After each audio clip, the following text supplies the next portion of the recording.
1 Samuel chapter 9. Saul.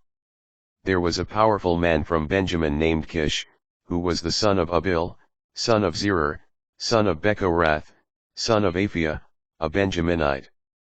He had a son named Saul, who was a handsome young man. There was no other Israelite more handsome than Saul. He stood head and shoulders above the people. The lost donkeys. Now the donkeys of Saul's father, Kish, had wandered off. Kish said to his son Saul, "Take one of the servants with you and go out and hunt for the donkeys." So they went through the hill country of Ephraim, and through the land of Shalishah. Not finding them there, they continued through the land of Shalem without success. They also went through the land of Benjamin, but they failed to find the animals. When they came to the land of Zuph, Saul said to the servant who was with him, "Come, let us turn back, lest my father forget about the donkeys and become anxious about us." The servant replied, "Listen.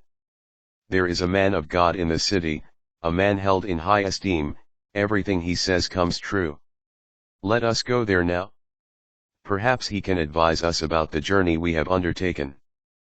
But Saul said to his servant, "If we go, what can we offer the man? The food in our bags has run out, we have no present to give the man of God. What else do we have?" Again the servant answered Saul, "I have a quarter shekel of silver. If I give that to the man of God, he will advise us about the journey." In former times in Israel, anyone who went to consult God used to say, "Come, let us go to the seer." For the one who is now called prophet was formerly called seer. Saul then said to his servant, "You are right. Come on, let us go." So they headed toward the city where the man of God lived. Meeting the young women.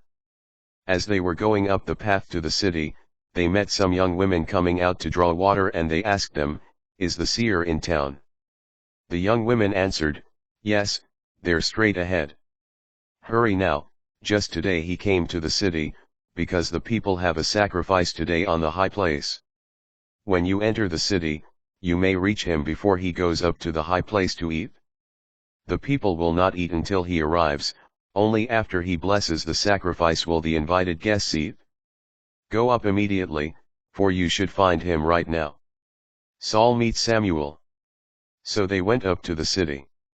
As they entered it, there was Samuel coming toward them on his way to the high place. The day before Saul's arrival, the Lord had revealed to Samuel, "At this time tomorrow I will send you a man from the land of Benjamin whom you are to anoint as ruler of my people Israel. He shall save my people from the hand of the Philistines. I have looked upon my people, their cry has come to me." When Samuel caught sight of Saul, the Lord assured him, "This is the man I told you about, he shall govern my people." Saul met Samuel in the gateway and said, "Please tell me where the seer lives." Samuel answered Saul, "I am the seer. Go up ahead of me to the high place and eat with me today. In the morning, before letting you go, I will tell you everything on your mind. As for your donkeys that were lost 3 days ago, do not worry about them, for they have been found. Whom should Israel want if not you and your father's family?" Saul replied, "Am I not a Benjaminite, from the smallest of the tribes of Israel, and is not my clan the least among the clans of the tribe of Benjamin? Why say such things to me? The meal." Samuel then took Saul and his servant and brought them into the room. He seated them at the head of the guests, of whom there were about 30.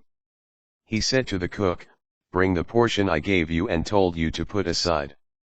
So the cook took up the leg and what went with it, and placed it before Saul. Samuel said, "This is a reserved portion that is set before you. Eat, for it was kept for you until this time." I explained that I was inviting some guests. Thus Saul dined with Samuel that day.